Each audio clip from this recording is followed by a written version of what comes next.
We will get started.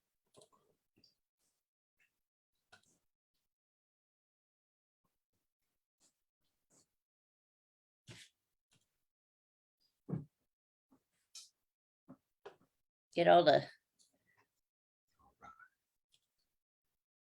We should be live.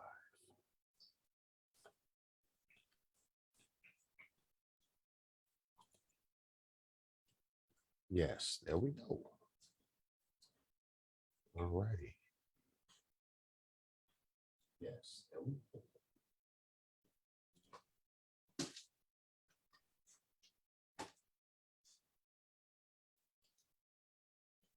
We can get started. Ladies and gentlemen, welcome to I am your host, Tyrone Bridges. Let's get it. Welcome, welcome. Welcome, everybody. I am your host of I Thought You Knew.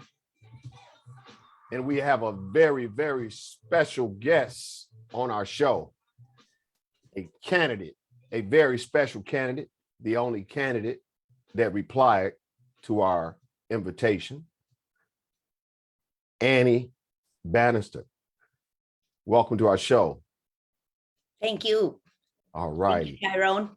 And just for a full disclosure of the show, I did request Annie and also the current mayor, Christopher Taylor, on the show. The only person replied is Annie. So without further ado, let's get it. Annie, tell the public about you. And like I said, I don't know very much about you, and I'd like to hear about you. Who are you? And of course, I explained what are you running for. Talk to the public about your candidacy. Yes. Well, thank you so much, Tyrone, for helping us spread the word that we have a choice in Ann Arbor this summer for our next mayor. I'm Ann for Ann Arbor, and I'm running so that together I can work with people to make a positive difference in the lives of people over the next 4 years of the term. In the words of Congressman John Lewis, I want to work with people to be good trouble. And some of my unique qualifications are that I'm a lifelong Democrat and I'm a native son of Ann Arbor.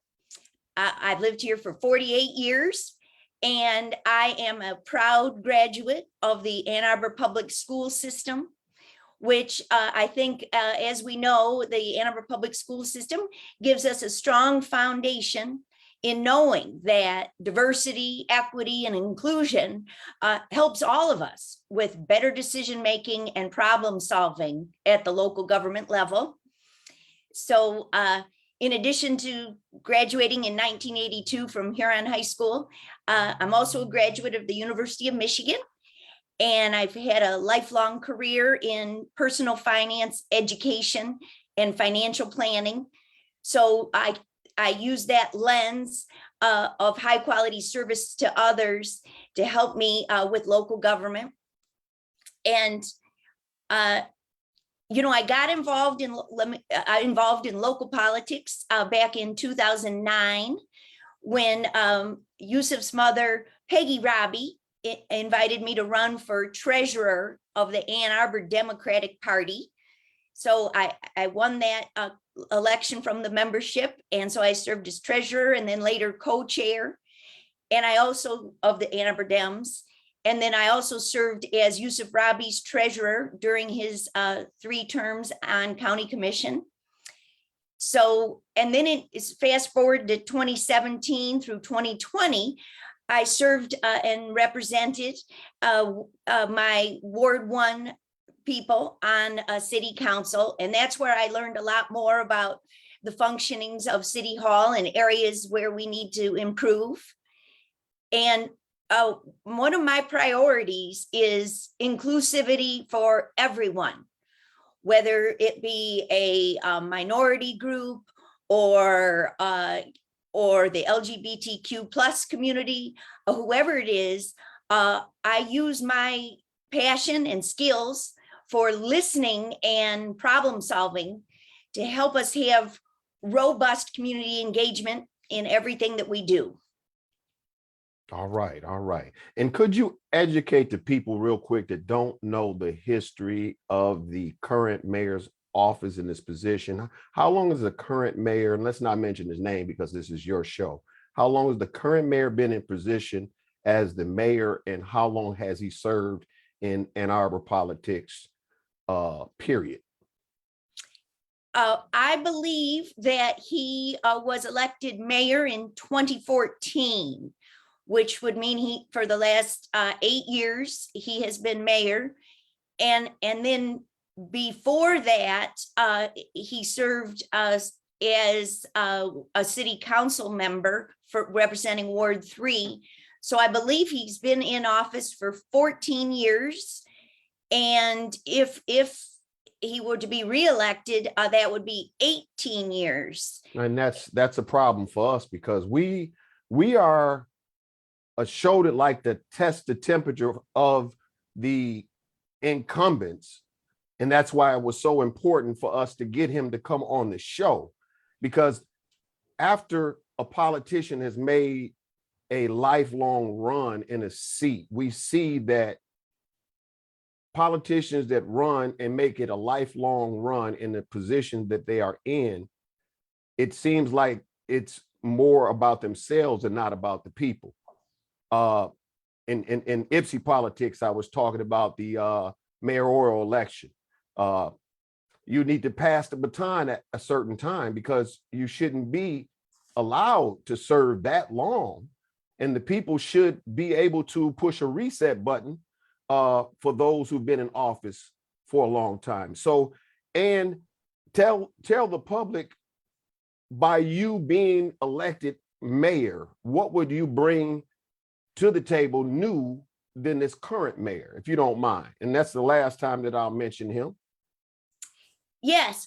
Well, one of the biggest things that I want to bring is listening to all community members and amplifying people's voices. And I have a strong track record of doing that while I was on council. Mm-hmm. For example, if there was a case of a minority-owned business that was having trouble communicating with City Hall, so I was a bridge and a liaison where I went with that local business to their meetings with City Hall to help facilitate communication. And I've actually done that several times where when people come to City Hall, it's the people's house, and it should be a welcoming and efficient and fair and a helpful experience. And I saw a lot of sad faces from people and frustrations from people. And so that was where I used my listening and customer service skills to try to solve systemic problems that are facing the city. And it is a lot. It is a lot. And make no mistake about it, we're not going to sugarcoat it. Ann Arbor,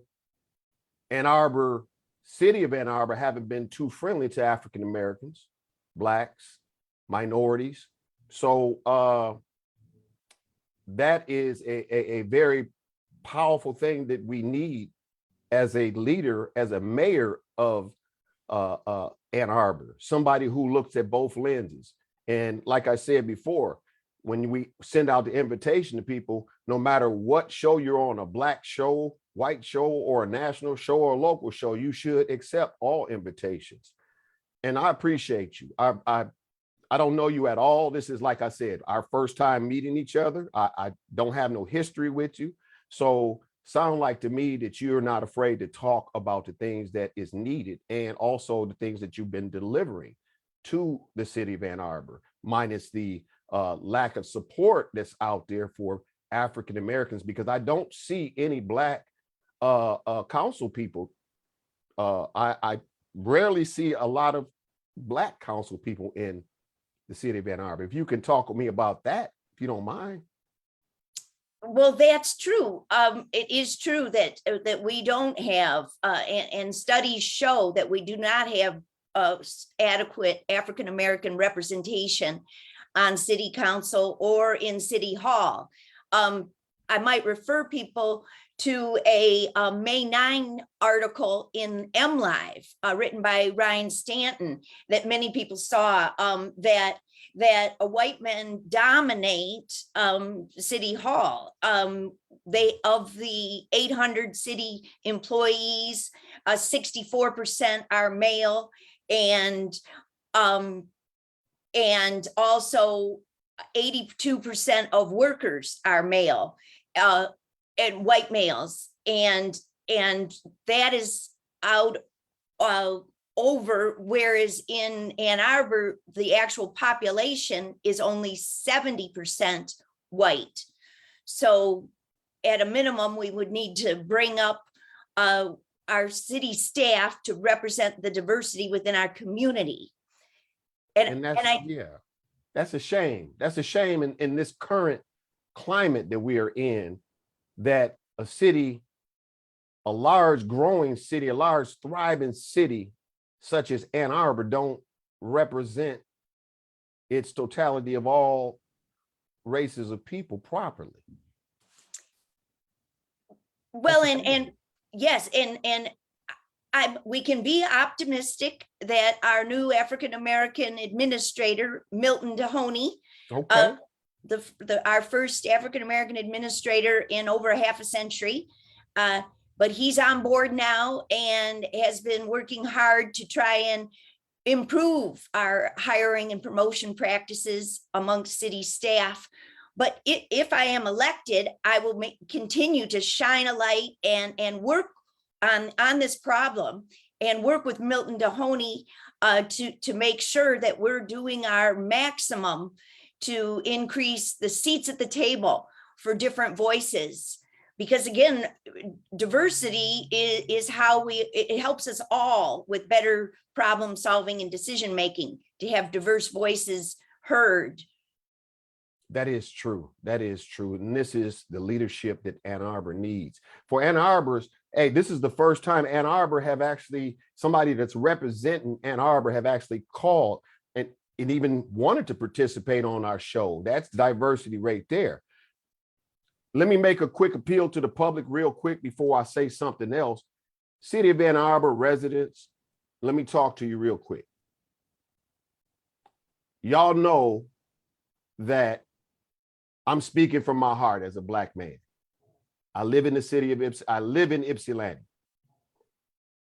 Black people in Ann Arbor, and you know this, have been underrepresented by Ann Arbor government. Minorities are not on the seat.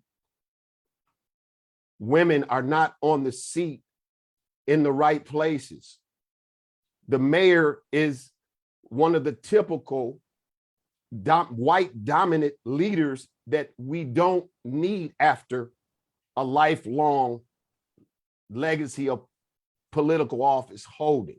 We need to remove those that feel that they could use name recognition or big power government, rubbing elbows with his friends in those expensive gatherings with white people.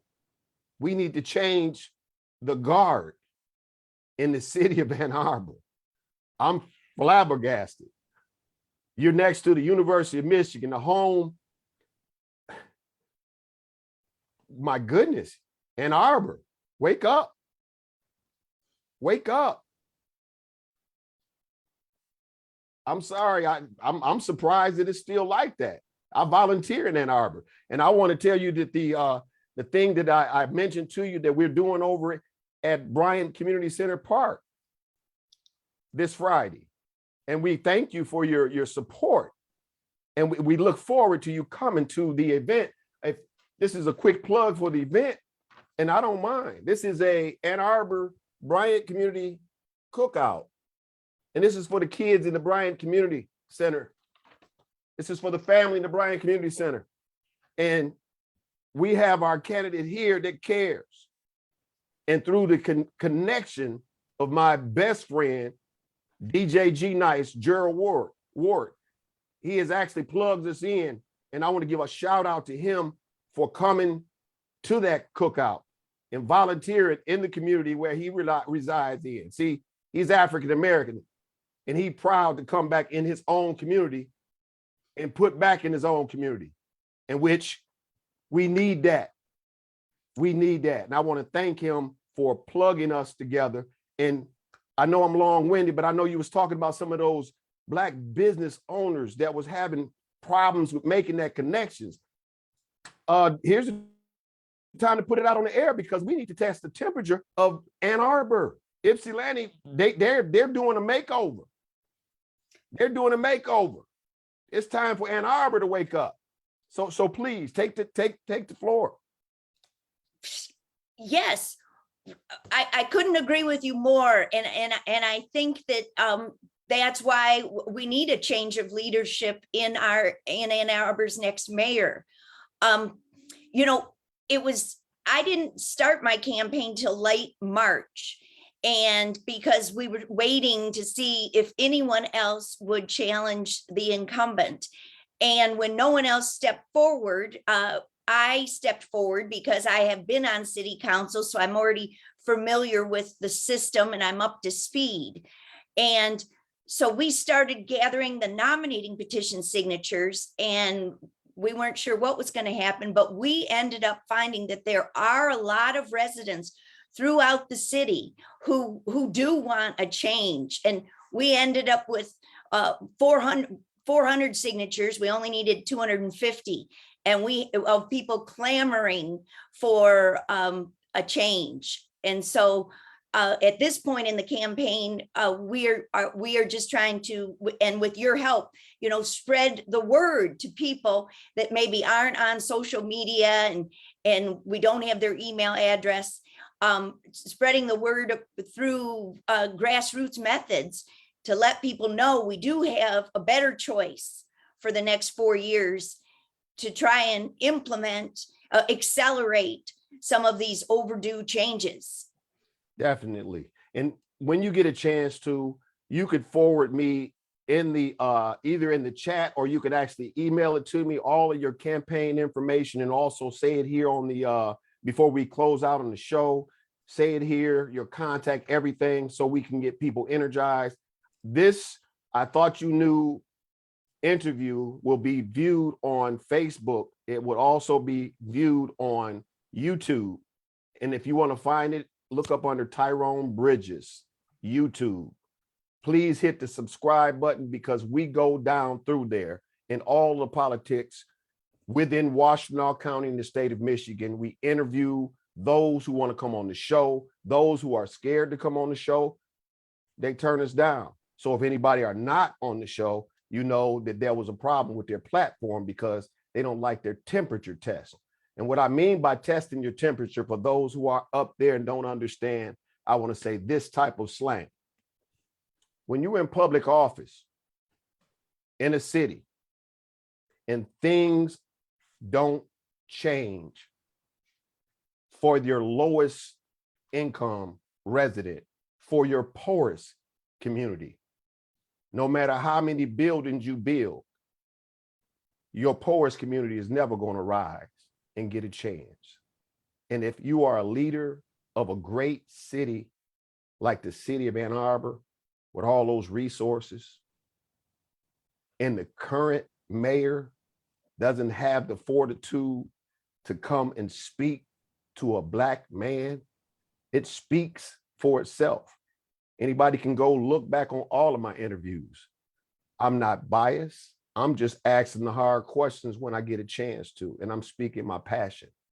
At 52, almost 53 years old, I've worked in Ann Arbor and Ypsi. I've been pulled over by Ann Arbor police and Ypsi police. There's a grave difference. There's a grave difference of treatment with African Americans in the city of Ann Arbor. So if you don't have anybody that's on leadership that's going to represent all colors. See, they fail to realize once elected, it's not your position, it's the people's position. We need to stamp out all of this white male dominant politics in Ann Arbor. We need to change the guard. And we can, yes, and we can do that. Ann Arbor voters can get out the vote and speak, and we're down to the last few days really, because people start to get their absentee ballots at the end of June, and then many people will vote and leave town. So the final day to vote in person is August 2nd.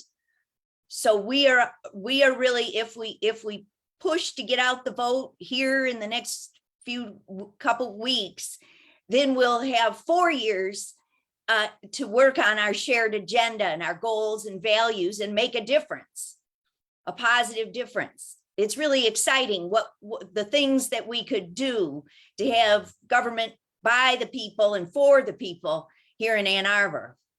That's right. And you And young Washington. college students that's in Ann Arbor, this right here is an interview for you as well. You know what we are going through in the world. And Ann Arbor ain't exempt. Ann Arbor has its hidden racism, overt and covert racism. All you minorities that's out there in Ann Arbor, y'all know what time it is. Y'all know what this interview is about. Y'all know what this show is about. We reach many people. And it's a sad shame. It's a sad shame when you do believe in leadership and you look at somebody that's supposed to be a leader. They're supposed to serve all. And this current administration or the mayor currently don't serve all. Y'all, we need to push that reset button. And please look, we're going to put her information in this interview at the end. And once when we repost it, please share it, please share it, please share it. And once again, subscribe on our YouTube channel, Tyrone Bridges YouTube channel. You will get a lot of exclusive interviews because we also work with a lot of people and their children are missing. They call our show and we help them. So I just wanted to throw that out there, and Yes. Please talk with them more about your campaign, what they could do, what you need them to do. Let the people know, please. Yes, well, yes, we are. I've been scheduled a lot of meet and greets at people's backyards and in the driveway and in a neighborhood park, because we don't have all that much time to knock every single door, and people aren't home, and so it's efficient.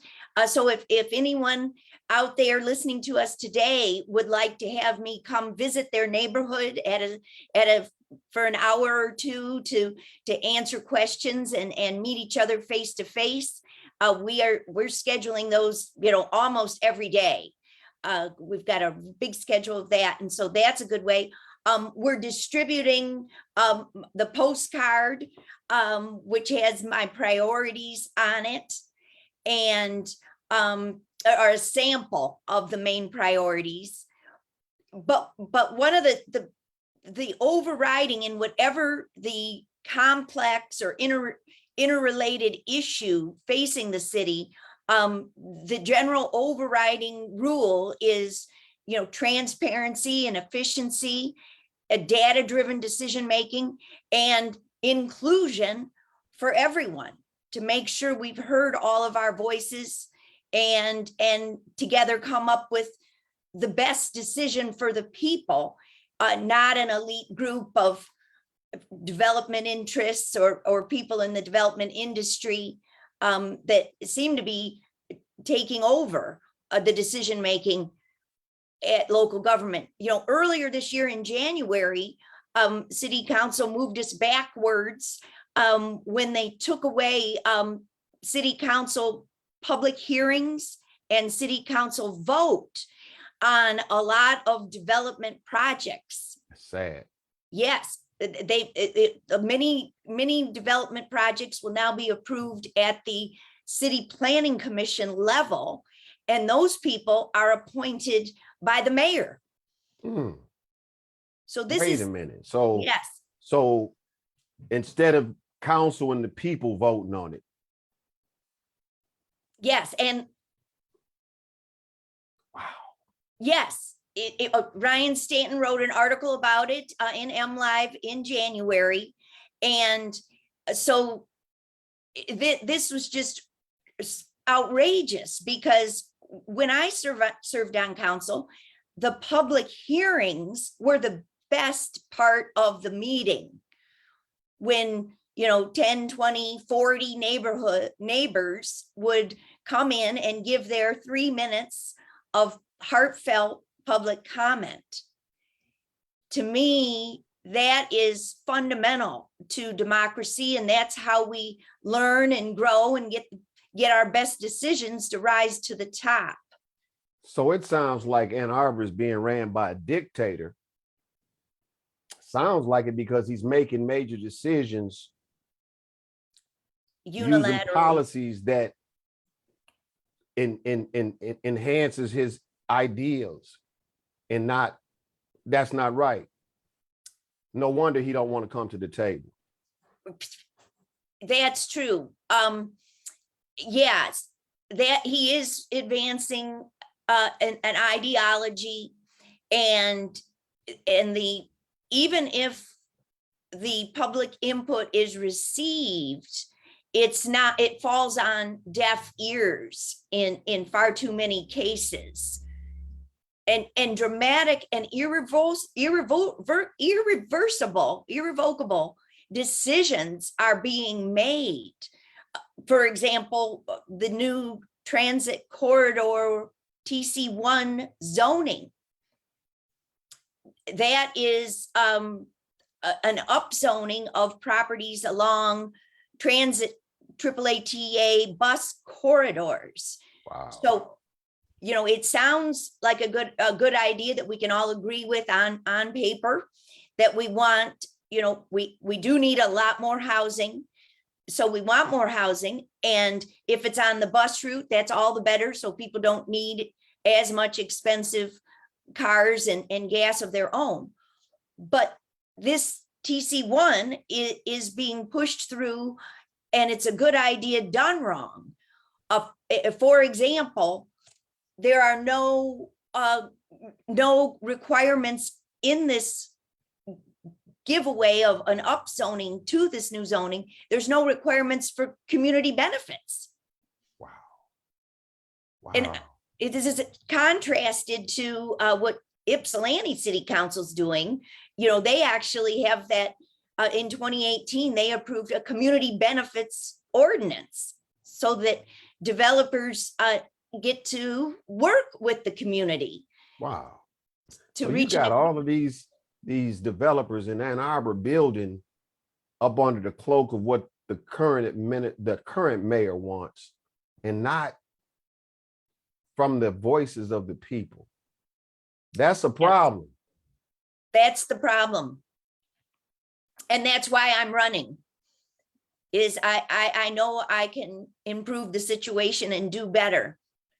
I can hold the door open at City Hall, which is what I did while I was on council.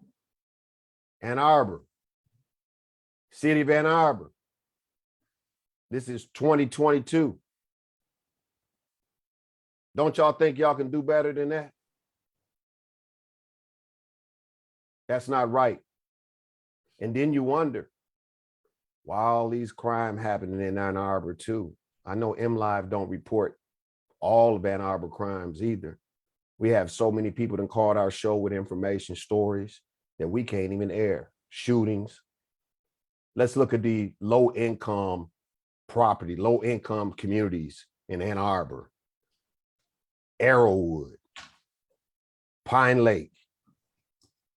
You got South Maple. Am I forgetting any of them? You got those residents, those families that view this show. They know me. And they definitely need to hear from you. They definitely need to hear from the current mayor too. But he ain't coming on the show. His temperature is up there. He's comfortable. City of Ann Arbor voters, the current mayor is comfortable. Do y'all like comfortable leadership? Or do y'all need change? Ipsy doing it. Ipsy doing it.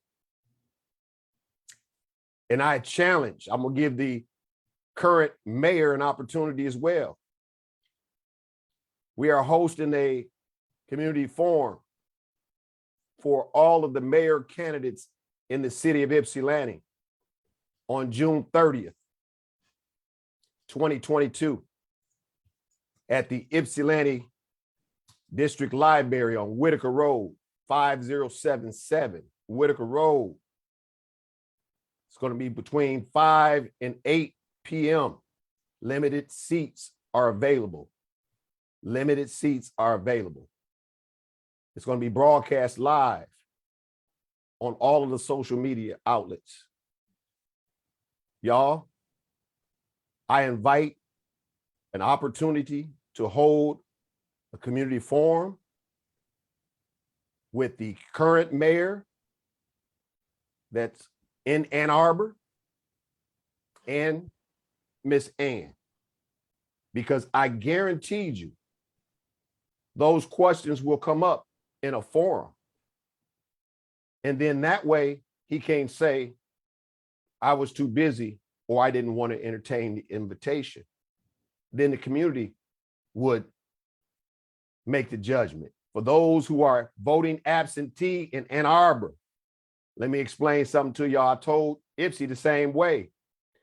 Y'all need to quit filling out them absentee ballots so quickly. Yes. Stop. You got time. Stop. Test all of the temperatures of all of the candidates on Ann Arbor Council and this running for mayor. Y'all need to stop filling them out so fast, because when you make that mistake, you might be able to get that vote back, but it's going to be a hassle. It might be a vote lost. Yep. So please, I beg you guys, from I thought you knew, stop turning in your absentee ballots so early. Wait and check all of the candidates' temperatures. See if they are being fair, impartial. See if they are being a public servant. And then make your informed decision. I beg you, Ann Arbor. Ipsy pushing the reset button, Ann Arbor. Ann Arbor should be pushing that reset button. You see the shirt, I ain't mentioned it, but it's self-explanatory.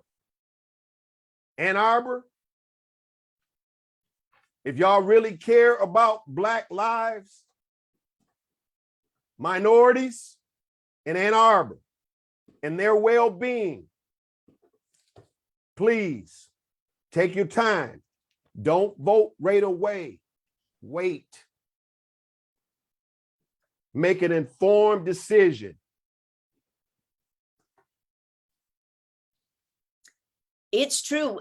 We have quite a bit of Washington style politics going on in Ann Arbor, where people are saying, people, you can't just believe what is sent to you by the moneyed interest on a bunch of glossy postcards, because I find that a lot of the rhetoric about equity and affordability is not in keeping with the actual policies that are being implemented.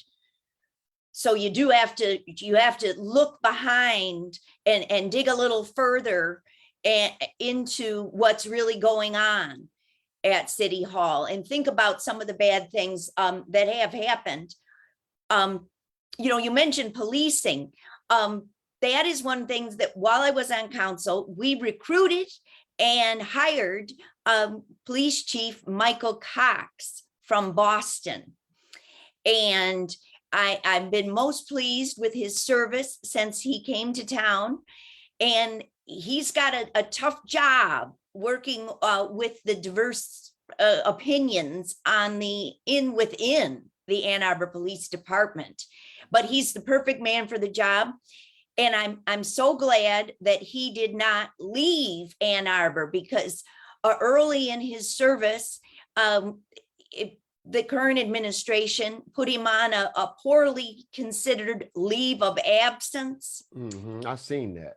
Yes, it was an inappropriate attack, and luckily there were enough people on council at the time that we could right the ship and keep him on board, because we almost, I don't know, we could have lost him during that humiliation of the leave of absence. So he has special skills and insights. He came here to Ann Arbor to help us with our community policing, where the police are trying to be peace officers and be friendlier and get to know us. And I have seen some positive results. Another thing I did on council related to that is we instituted the Independent Community Police Oversight Commission. Wow. ICPOC, chaired by the wonderful Dr. Lisa Jackson. And so they're doing all sorts of great things, not the least of which is they've been working on the new unarmed police response. Yes, the CROWS, have you heard of the Coalition for Re-envisioning Our Safety, CROWS? No. Wow. Yeah, it's an unarmed non-police response program. And it's exciting because Dr. Jackson and others in the community, faith leaders and activists and criminal justice reform experts, they determined that a lot of people will not even dial 911 if they're afraid of being victimized themselves. If guns and police, they're afraid to be misunderstood.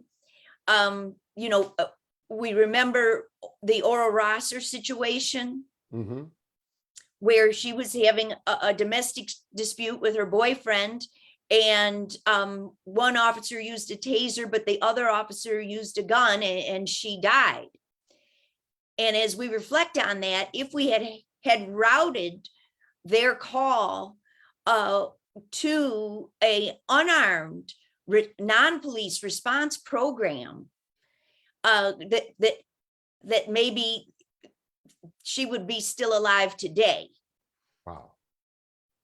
That is powerful right there. That is powerful. And speaking on that program right there, once when you are elected mayor of Ann Arbor, would there be an opportunity for you to bridge a communication with the city of Ypsilanti's mayor and usher in change together as neighboring cities and work together in some format? Because honestly, for all my years of living in Ypsilanti, I lived in Ann Arbor a little bit, but and that was in Scioto Township, but Ypsi and Ann Arbor don't seem to be working on the same page.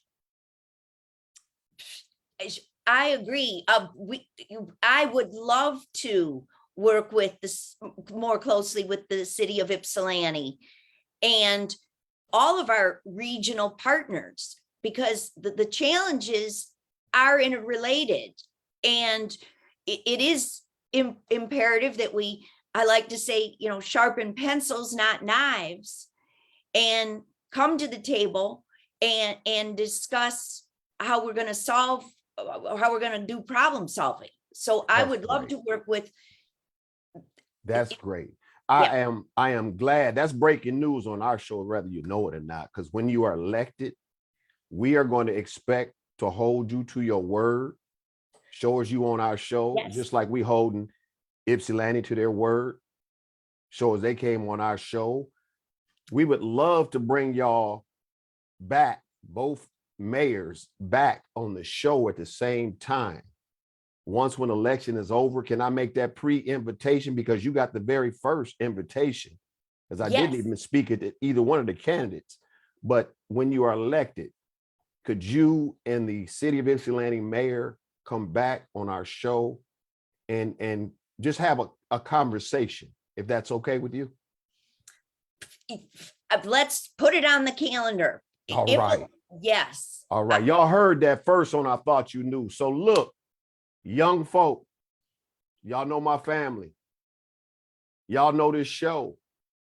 Ann Arbor, I have family in Ann Arbor. And I also forget to mention my uncle that used to work at the Ann Arbor Fire Department, Kenny Bridges. You guys, we have to do some diversity shifting in Ann Arbor. Because, you know, change is happening whether you like it or not. And don't get behind the change, get in the change so we can make the change. We have to hold our elected officials accountable. We have to hold white men that run majority of stuff in America, in Michigan, in Washtenaw County. We have to hold them accountable. Yes. And we have to get minorities and women elected who want to work for the people, not for themselves. It's about working for the people. The word public servant does not include selfishness. Nope. And it shouldn't be this hard. You know, local government is about basic services, you know, police, fire, clean water, roads, affordability, good use of our expensive property tax dollars and whatnot. And those sort of things should be things that people can, you know, sharpen pencils, not knives, and work together. And when it's hard and we're being obstructed and have to remove obstacles, you got to wonder why that is. So that's why we need a lot more transparency and seats at the table and people in leadership positions that represent the voices of the residents. That's right. And I'd be wrong if I wouldn't mention a question from our viewer was just sent to me. Asked her about the past in the community outreach or community relations. Well, she covered that thoroughly. The housing for low income please address the housing for low income people. And why can't we afford to live in Ann Arbor? And this is from a minority. What about the green? What about her vision? And also, she wants to know how could she get solar panels at her home and she's low income? And yeah, how could you help the low income folk go green? Yes, well, helping households go get solar panels is something that the Dr. Missy Stultz in our Office of Sustainability and Innovations has been working on. What they've been doing is holding all kinds of Zoom meetings for a few years now with neighbors and solar panel installation professionals. And they're doing bulk buys so that the installation professional will give a slight discount to the household to buy the solar panels less expensively. Excellent, excellent. Well, she hit that. Well, and also, you know, furthermore, a big part of my platform, you mentioned Arrowwood, one of our cooperative housing options in Ann Arbor that's been very successful. Yeah, let's talk about Arrowwood. Arrowwood is is a beautiful place. It isn't it though? Yes. You know, everybody would want to live there.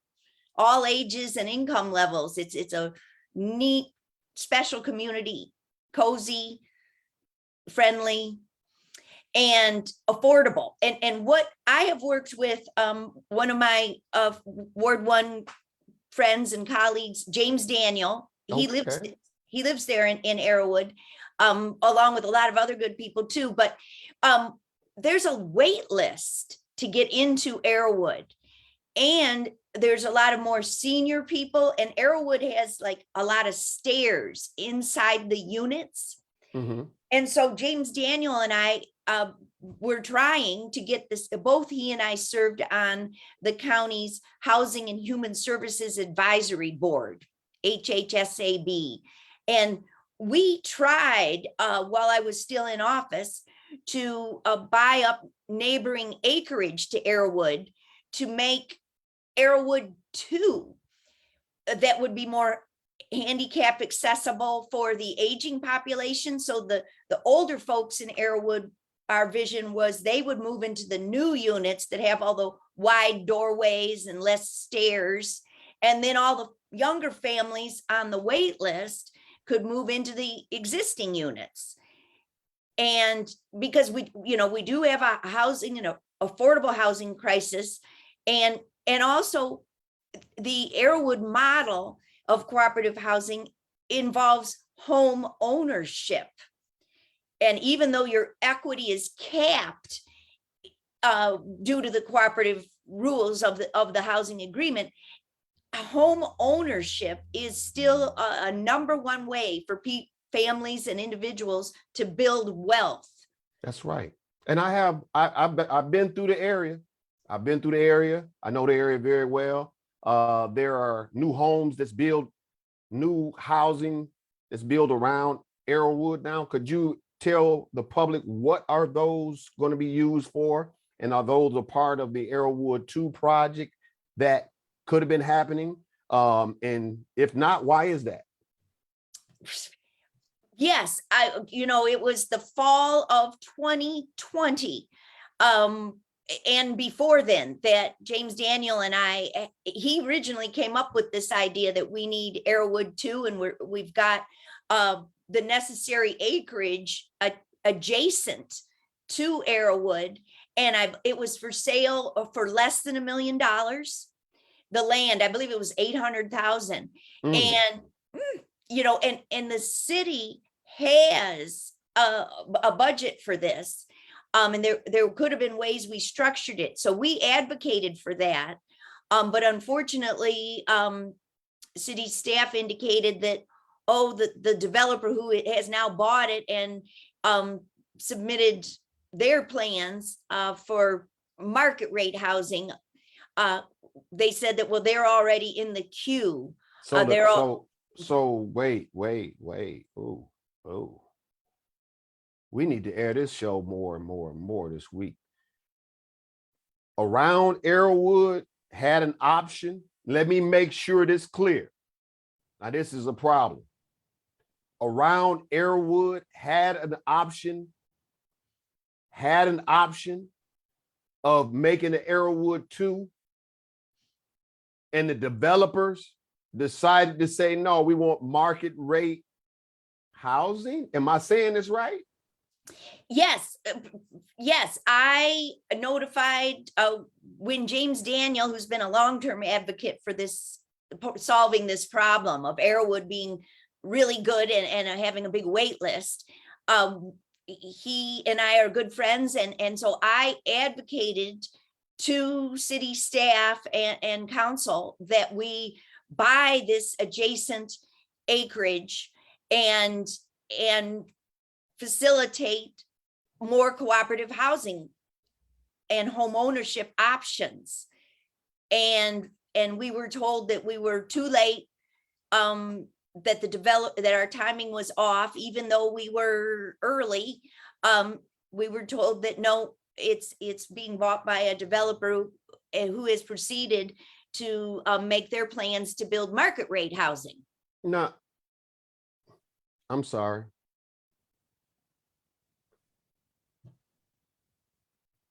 I'm a problem solver too. Let me do out of the box thinking of what could have happened. Arrowwood residents that's been in there, Arrowwood, that's lived in Arrowwood some 50, 60, 70 years, maybe even 80 years. They could have had an opportunity. Mhm.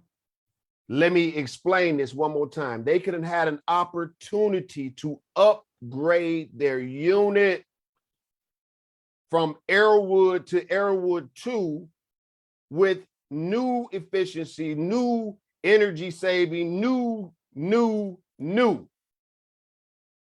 In this current administration, under the leadership of this guy, this current mayor, didn't help facilitate that.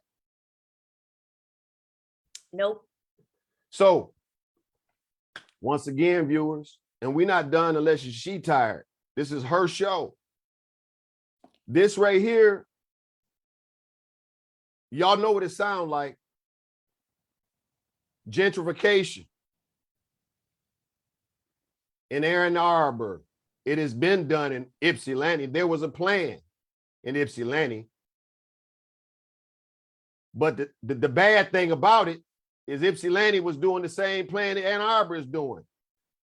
The Ypsilanti leadership didn't alert the public and hold public meetings about the skullduggery. That is a word, look it up, that's happening behind their backs, behind the taxpayers' backs. So Ann Arbor is doing that skullduggery right now and have been doing that skullduggery. So y'all voters, no wonder y'all poor folk can't thrive, because y'all vote has been held hostage. You don't temperature test.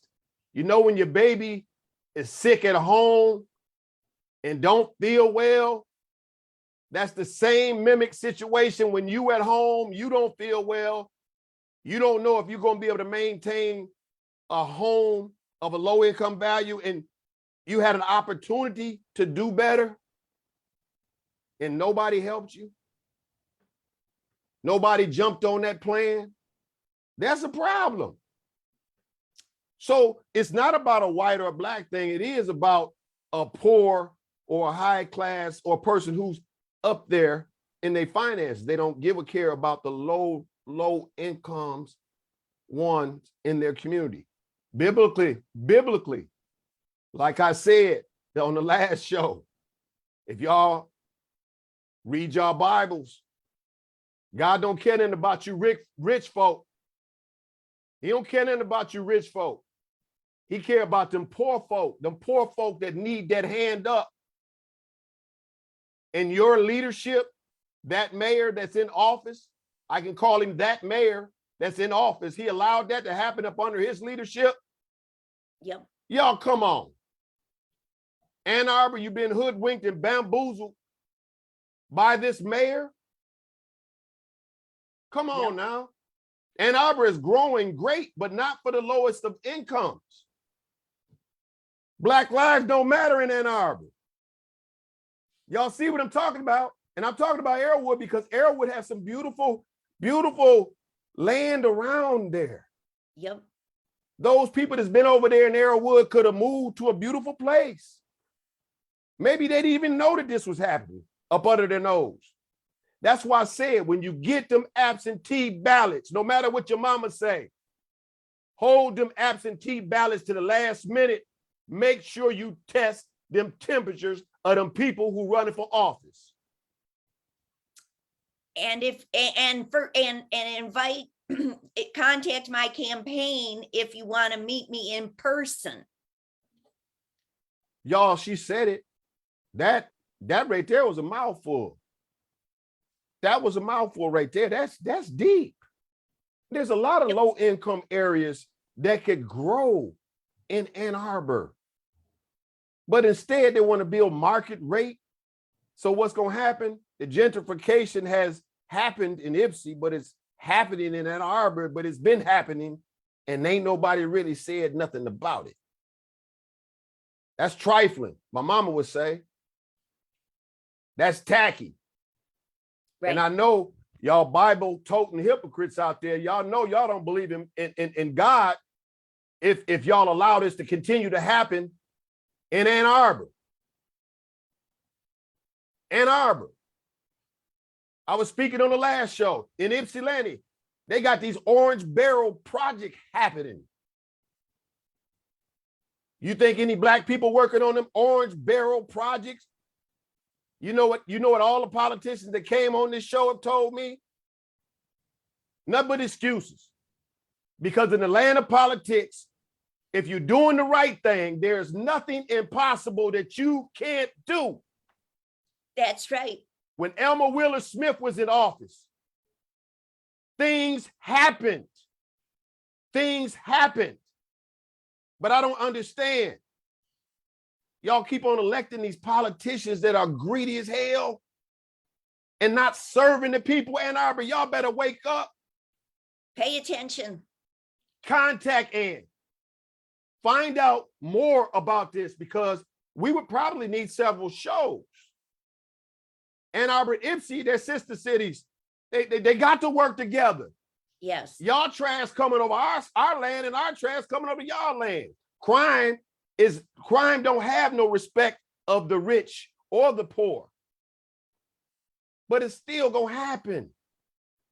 But you gotta have a compassionate leader in office, somebody who cares for all the people and not just a small sector of people. Right. Come on now. Look at what's happening around the world. Y'all ain't smelling the coffee. It's a change going on. These young folks is tired of the status quo. They tired of being ignored. And let these people know anything else you want to let them know, because I've been long-winded and I'm surprised that all this is happening in Ann Arbor. I'm surprised at all the red tape still Black folks got to go through. Wow. It's true. You know, as I am on the campaign trail, I find that maybe 95% of people don't know what's going on at City Hall, but they do know when a scandal hits their neighborhood. Then they do experience it firsthand. And that's why I think that there is a good chance that my campaign may be successful, is because there have been an accumulation of bad things coming from our current policies. Look here, we ain't spoke about the LGBTQ plus community and what has been happening in Ann Arbor. We haven't spoke. We spoke about a lot of things, but we neglected to speak about that community, those folks, those are brothers and sisters too. Ann Arbor supposed to have a diverse leadership, but that community as well as Blacks been neglected. And I stand with our LGBTQ brothers and sisters, and to protect our marital rights and our civil rights. And we need to, you know, what the Supreme Court of the United States does, we need to be prepared to respond and protect our local community members and continue to welcome them. And when they come to City Hall, make sure that they have a welcoming and efficient and fair experience, and not be given the slow walk and the runaround. Well, look here, y'all. This has been a very informative, very fun interview with a very well-spoken, lovely leader. And I'm pretty sure she will be a hell of a mayor of Ann Arbor. Ann Arbor. Come on, y'all educated with the University of Michigan over there. Come on. The University of Michigan students, tell your moms and pops that lives in Ann Arbor, look, listen, rewind this, check this out, listen to this show. Because we need a leader in Ann Arbor that cares about Blacks, LGBTQ plus community, care about the poor community. Listen, support her campaign. Anne Bannister for for Ann Arbor.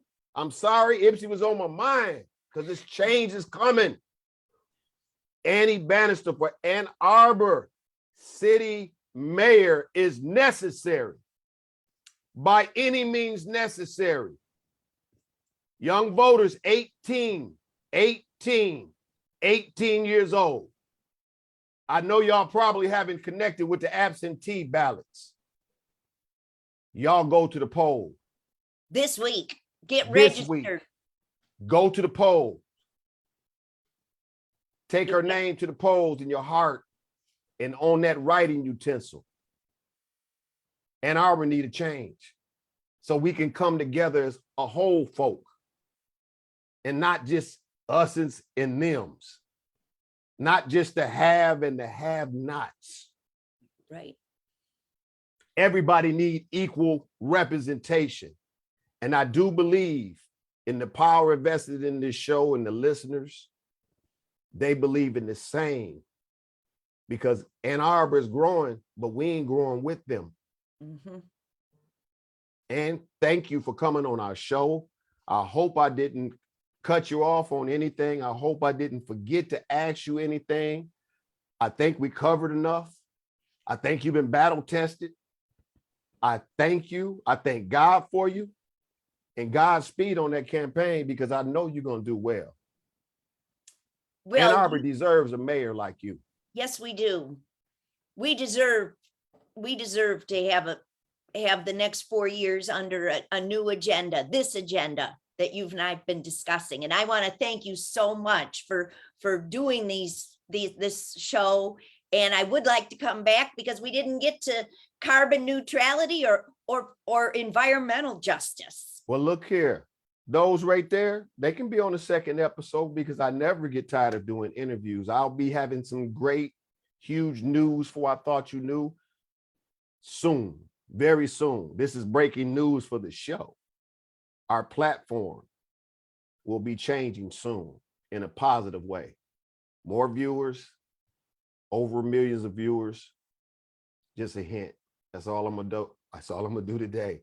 This is Tyrone Bridges with this exclusive breaking news under my now good friend Anne Bannister for Ann Arbor City Mayor.